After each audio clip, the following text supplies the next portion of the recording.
মঞ্জুর ভাই এনে ভাই কি ভাবতেছে যাইছেন বুকাল যা হুনে দেখি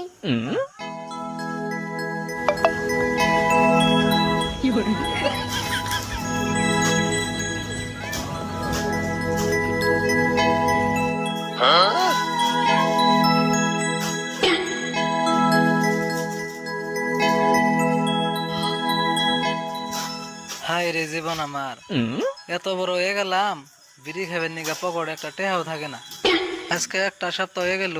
একটা টেহারও বিড়ি কিনা হারতাছি না আঙ্গো পাড়ার মানুষে বিড়ি খেয়ে যতটি মোতা ফেলাইছিল সব খুঁড়ে খেয়ে সাবা করে ফেলাইলাম এখন কি খামু হেই তুমি কি মন মানুষ গো হেই তুই কোন দিকে আইলি রে পারাই না আমি ডরে মরছিলাম ধরেবা না মেইছে একখানে বইয়া টা পয়সা ঘর বাড়ি ববুলাহান হিংনা চিন্তা করে আর তুমি বইবে চিন্তা করতেছ বিড়ি খাওয়ার কথা